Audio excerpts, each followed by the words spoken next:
Classera Virtual School Guide. This guide will let you know how to use Classera platform for online education.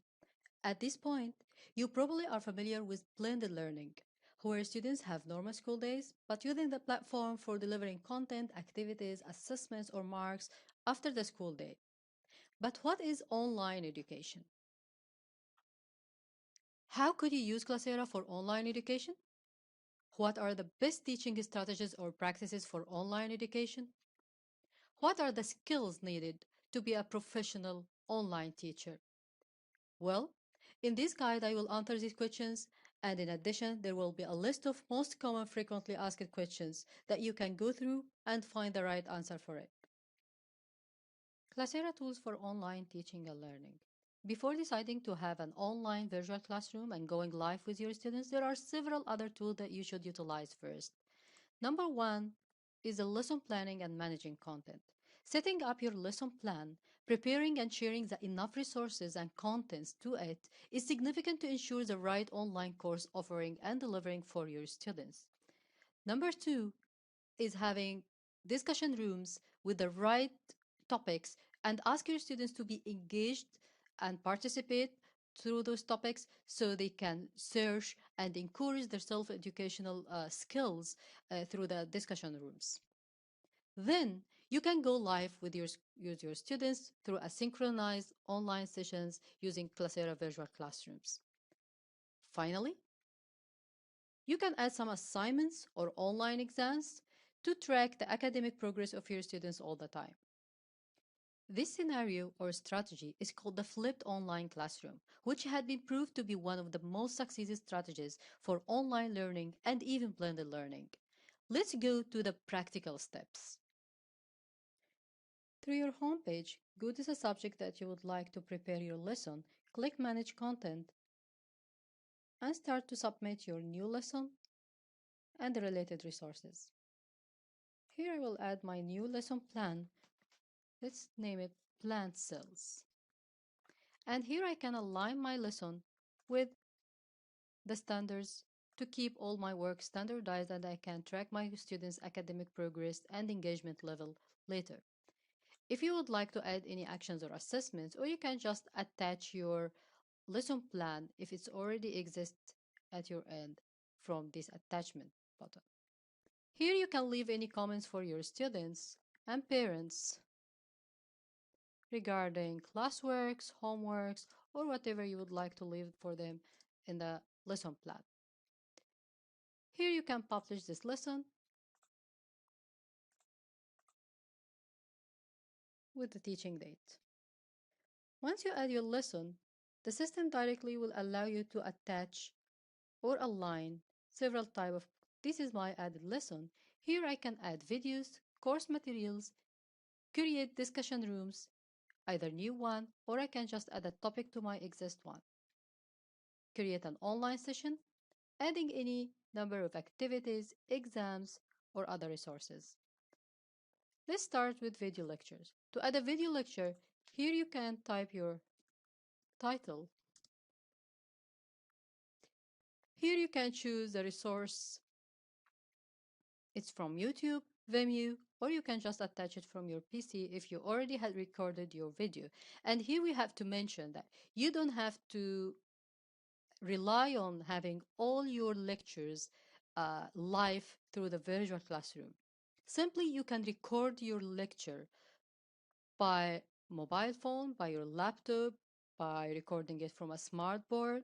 And after recording your session or lecture by any way, just save it in a form of MP4 or FLV, and then you can just attach it as a recorded video lecture for your students here, which will be a kind of saved material or mock material, not a live material. Here, let's start or let's have an example by attaching a YouTube video. Having a YouTube video or Vimeo, you have to go to the YouTube, copy the link,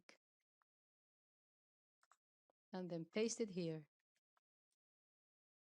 Of course, you can manage the publishing date for that content if you would like to be published before your lesson or after. And as agreed, it's much more recommended through the online learning that to push or publish your content before having your live session, so the students can be prepared before your live one. So, and here we can select the sharing level. If you would like to keep it private, you can select none if you need to share it with your school level. And then you can select your classes and upload. Once you upload your content, later you can check the engagement level or the number of students who had uh, engaged or viewed this video through this percentage. And through these three dots, you can add questions to your content to make sure that the students have been concentrated or make attention for the informations in that video. Adding a course material. Here you can adding any reading material. It could be in a form of PowerPoint, PDF, Word, worksheets, or whatever. So here I can just add, of course, you can drag and drop the files from your desktop or whatever. So here, if this is a PowerPoint, so I can just drag it and have it here. Okay, that's it. If you need to add a cover image for that, and the same other settings by choosing the publish date.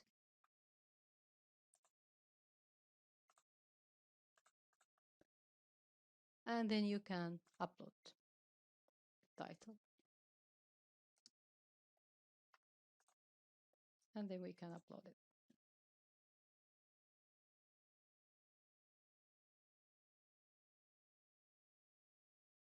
Once you come to your online virtual classroom, the students will be well prepared and having enough information through those resources. But much more here. Let's add a topic or a room. So I will add a new room here. I will call it science room. Okay, so here I will go to next. I will choose the students for this room, create the room. And here I will then go to my room and add a topic.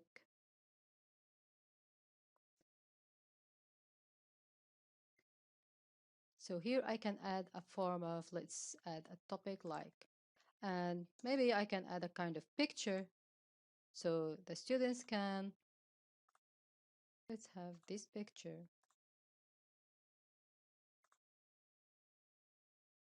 Okay, so, and I will leave the students to view the video, read the material, and then they can participate through this discussion room.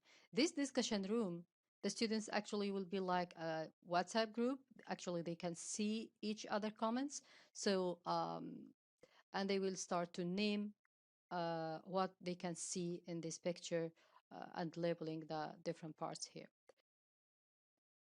Now we will start to explain the online virtual classrooms, how to create a virtual classroom, and how to set up and launch it successfully, how to manage your class during the online session, how to manage the content and managing the students, and the examples for the best practices online.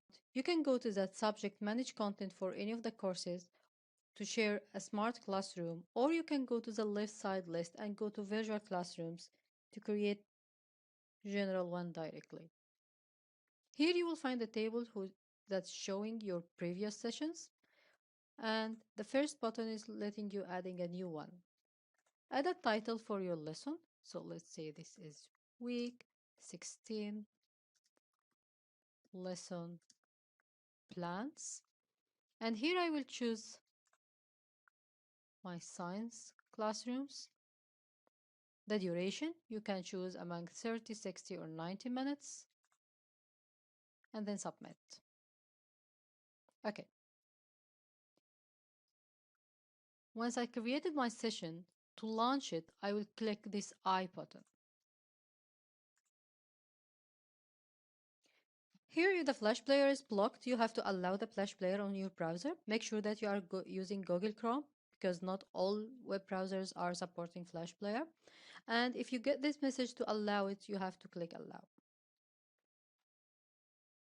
Here the classroom will be loading, and it may will ask for some setting. Fine, you can set up the voice and the cam if needed. If you are good to go, let's go. Here your smart classroom started. So once you start the virtual classroom, Here are the main page.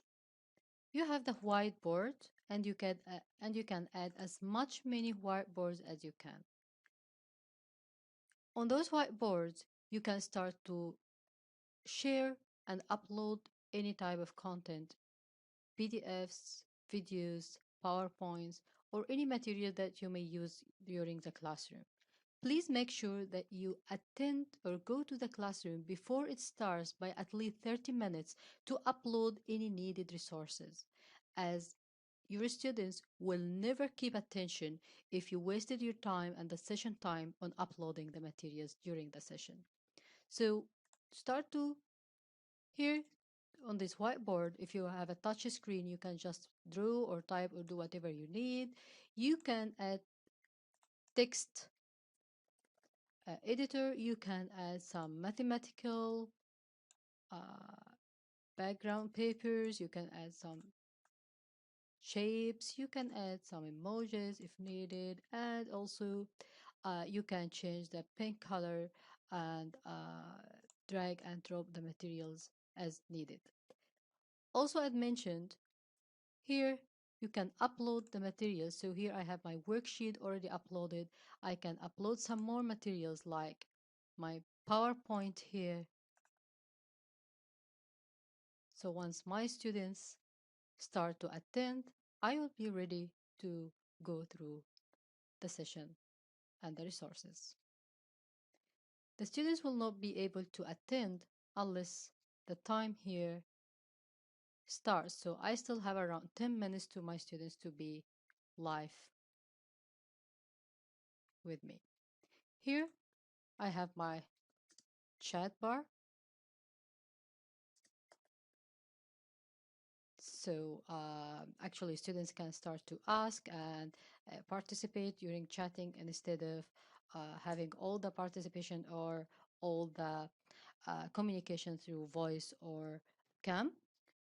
Also here, as I mentioned, I can share any resources. Here I can share videos, so actually I can add and copy here the video link from YouTube or whatever and then play it and share it on my class. Here I can create a type of a pool with my students, so I can create a kind of question survey to make sure that they are having attention. So I can add any question here, add some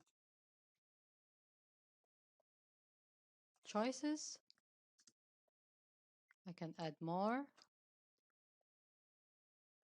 So, and then I can save and publish. Once I publish it, the students who receive it popped up on their screens. They could start to choose the answers, and here I will receive the analysis and the answers from my all attendants here, and I can show it by name to know who exactly had choose option 1, option 2, option 3. I can filter the options, and that will maybe a way to make all the students be engaged with me through the online classroom and make sure that they are keeping attention without having to asking one by one. Okay, so now I have prepared all the resources that I may need to share with my students before the start of my actual live session. Once the time, once it's time, my students here will start to uh, log in and be available on my attendance list. The students by default will have no access to cam, mic, or uh, the tools or the pencil tools. So actually the teacher from your side, you can manage who will be allowed to use the cam so you can hear their voices, or you can allow them to take the pen. Here my content start to be ready, so I can may ask the students to take the pen and answer. So please, Liam, take your pencil and start to answer. So if I allowed Liam to take the pencil, Liam now we can be able to select the vegetables, maybe the fruits. Please select the fruits in red. So, okay, fruits should be in red. Perfect. Okay, good job.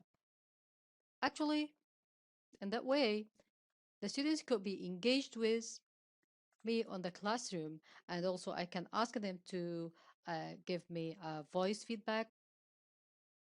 So if they have a question or they need to participate, they can raise their hand. So I can see here who would like to participate or answer the question that I had asked. Actually, I can manage more than one by checking these boxes. If I have more than one student here, I can check them all, and then I can allow the mic, the cam, or the pen for a group of students at once. Here I can work on my slides, and actually whatever I'm sharing on my whiteboard here, I still can have this pen to highlight, to select, or to do whatever I need, or highlighting any of the texts here. So actually I can even highlight and choose the colors as well. So I can create a kind of breakout rooms. Breaking out rooms is for gathering the students in different groups. The teacher will be a member in each, but you can ask them to participate or to discuss different topics in the separate chatting rooms. Also, you have the option to share your screen if you need to share something from your PC or laptop.